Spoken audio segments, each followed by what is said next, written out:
Hi friends, இப்போ நம்ம மேகாலயாவோட டே 2 தான் பார்க்க போகிறோம். இந்த இடத்துக்கான பேர் வந்து கார்டன் ஆஃப் கேவ்ஸ். ஸோ இது வந்து 2010 தான் டூரிஸ்ட் ஸ்பாட்டை அனௌன்ஸ் பண்ணியிருக்காங்க. பட் இது பிஃபோர் பிரிட்டிஷ் டைமில் ரூல் பண்ண ஒரு பிளேஸு. காசி ட்ரைப்ஸுங்கிற பீப்புள் வந்து இதை ஒரு அப்படி சொல்கிற ஷெல்டருக்காக சர்வைவலுக்காக இருந்த ஒரு இடம்னு சொல்கிறாங்க. இதுக்குள்ளே பார்த்திங்கன்னா ஒரு 2.5 ஏக்கர் ஆஃப் லேண்ட்ஸ் இருக்குது. அண்ட் இதை வந்து ஒரு 11 டைப்ஸ் ஆஃப் ஸ்பாட்ஸாக உள்ளே ஸ்ப்ளிட் பண்ணியிருக்காங்க. ஸோ நான் அதை ஒன்று ஒன்றா எக்ஸ்பிளைன் பண்ணுறேன் பாருங்கள். ஸோ ஃபஸ்ட்டு பிளேஸ் வந்து கா சென்ட்ராங் சியம். இதோட ஒரிஜினேட்டட் நேம் வந்து தி கிங்ஸ் கேவ்.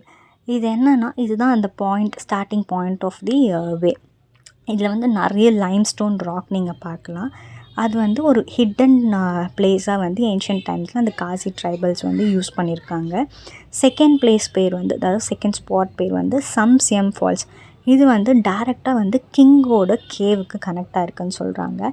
இது வந்து என்னென்னா private area of bathing for the கிங்னு சொல்கிறாங்க. ஸோ தி தேர்ட் ஸ்பாட் என்னன்னு பார்த்தீங்கன்னா கீஸ் சி மவ். இதோட ஒரிஜினேட்டட் நேம் வந்து தி warrior shields.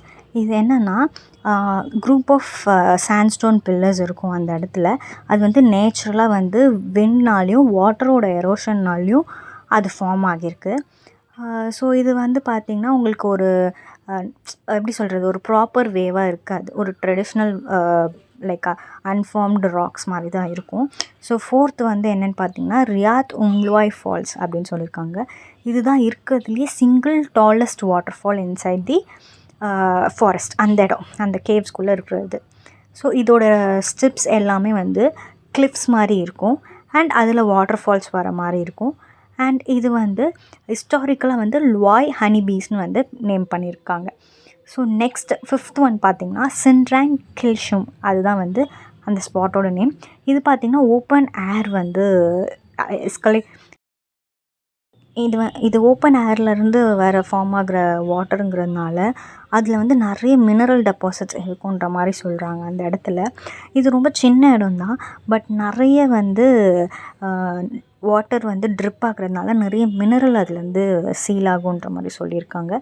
So sixth place பார்த்திங்கன்னா கா க்ரெம்பா டங் டெமாய். ஸோ இதோட நேம் வந்து தி நியூ கேவ்.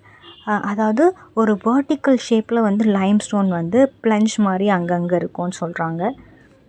அதாவது ஒரு எப்படி சொல்கிறது, ஒரு 78 அந்த மாதிரி ரேஞ்சில் இருக்கிற மீட்டர்ஸ்க்கு ஃபுல்லாக பெட் ராக் மாதிரி இருக்கும். அதாவது பெட் மாதிரி இருக்கும் அந்த ராக்ஸ் எல்லாம்.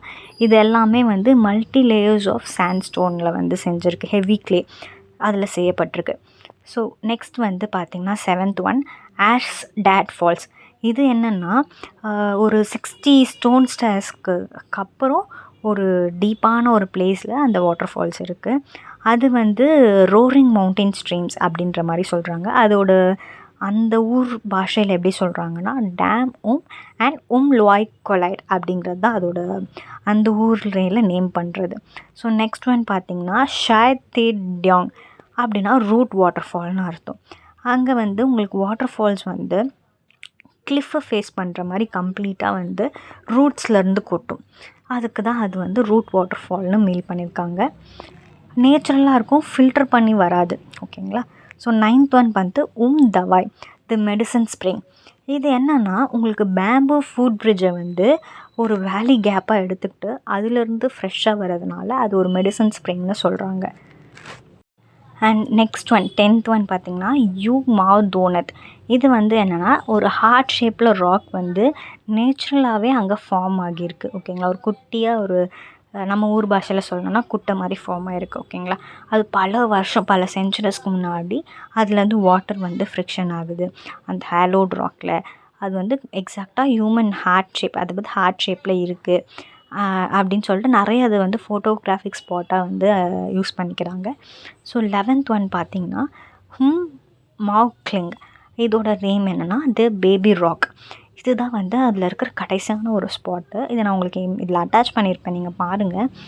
ஸோ இது என்ன மீனிங் அப்படின்னா நேச்சுரலாகவே ஒரு குழந்தை வந்து ஒரு அம்மாவோட வயிற்றில் எப்படி ஷேப்பில் இருக்குமோ அதை வந்து இந்த ராக்கில் வந்து பார்க்கலாம். ஸோ அது நேச்சுரலாகவே அதுவாக ஃபார்ம் ஆகியிருக்கு. ஸோ யாருமே அதை வந்து செதுக்கலை, யாருமே அதை பண்ணலை. ஸோ நேச்சுரலாகவே அந்த ஃபார்மில் வந்து பேபி மாதிரி ஃபார்ம் ஆகிருக்கு. ஸோ அதனால தான் அதை வந்து இந்த பேபி ராக்குன்னு சொல்கிறாங்க.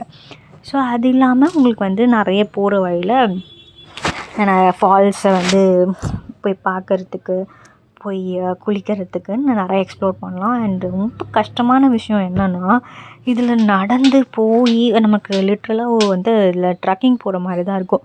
ஸோ நடந்து போய் ஸ்லிப்பரியாக இருக்கும், விழுந்து வாருவோம். பட் இது ஒரு டிஃப்ரெண்ட்டான எக்ஸ்பீரியன்ஸாக இருக்கும் நம்ம எல்லாருக்குமே. வயசானவங்களுக்கு கண்டிப்பாக இது கஷ்டமாக தான் இருக்கும். ஏன்னா வந்து உங்களுக்கு செங்குத்தாக படி ஏறி இறங்குற மாதிரி இருக்கும். லிட்ரலாக ஒரு ஃபாரஸ்ட்குள்ளே நீங்கள் ட்ராவல் பண்ணுற மாதிரி இருக்கும். அவங்களுக்கு போகிற வழியில் எங்கேயும் தண்ணி கிடைக்காது, பசிச்சா சாப்பாடு இருக்காது. கடைசியாக அந்த 11th ஸ்பாட்டில் தான் உங்களுக்கு வந்து ஒரு கடை மாதிரி இருக்கும். அதுவும் உங்களுக்கு பிஸ்கெட்ஸு, டீ, வாட்டர் பாட்டில் இது மாதிரி தான் இருக்கும். ஒரு இடமும் உங்களுக்கு ஸ்டெப்ஸு கீழேருந்து மேலே ஏறி இறங்கி அதான் சொல்கிற மாதிரி ட்ரக்கிங் போகிற மாதிரி தான் இருக்கும். ஆனால் வந்து லைஃப் டைமில் ஒரு வாட்டி நம்ம இதை எக்ஸ்பீரியன்ஸ் பண்ணிடலாம் கண்டிப்பாக. ஸோ ஃபேமிலியாக போனீங்கன்னா ஜாலியாக என்ஜாய் பண்ணலாம். இது லிட்ரலாக ஒரு டைம் பார்த்திங்கன்னா உங்களுக்கு ஒரு மினிமமாக நல்லாவே நீங்கள் ரெஸ்ட் எடுக்காமல் நடக்கிறீங்க அப்படின்னாலே ஒரு 1.5 ஹார்ஸ்லேருந்து ஒரு 2 ஹார்ஸ் வரைக்கும் டைம் எடுத்துக்கும். இப்போ நீங்கள் வயசானவங்க கூப்பிட்டுட்டு போகிறீங்க அப்படின்னா கண்டிப்பாக ரெஸ்ட்டு தேவை. ஒரு இடத்துல உட்காந்து தான் போகிற மாதிரி இருக்கும். அண்ட் அதுக்கு உங்களுக்கு ஒரு 3 ஹார்ஸாவது டைம் எடுத்துக்கும். இந்த வீடியோவில் பார்த்தீங்கன்னா ஹஸ்பண்ட் நல்லா என்ஜாய் பண்ணிட்டு போயிட்டுருப்பார். ஸோ இதில் பெரிய டாஸ்க்னால் என் குட்டியை கூட்டிகிட்டு போனது தான். இந்த வீடியோவில் பாருங்கள், மேடமும் சார் வந்து ஜாலியாக வாட்டர் ஃபால்ஸ் என்ஜாய் பண்ணிருப்பாங்க. அவர் வந்து கை நீட்ட சொன்னால் இந்த அம்மாவும் கை நீட்டியிருப்பாங்க.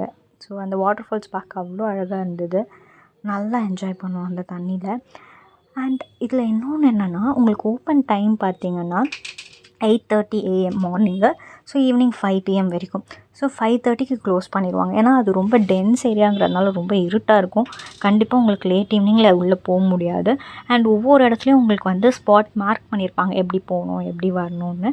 உங்களுக்கு என்ட்ரி ஃபீஸ் பார்த்திங்கன்னா ஒரு ஹெட்டுக்கு 100 ருபீஸ் சார்ஜ் பண்ணுறாங்க. அண்ட் கண்டிப்பாக நீங்கள் குட்டீஸ் கூட கூப்பிட்டு போகிறீங்க அப்படின்னா இந்த இன்செக்ட் பைட் க்ரீமு அந்த மாதிரி எடுத்துகிட்டு போங்க. கண்டிப்பாக மறக்காமல் வீடியோ ஃபுல்லாக பாருங்கள், லைக் பண்ணுங்கள்.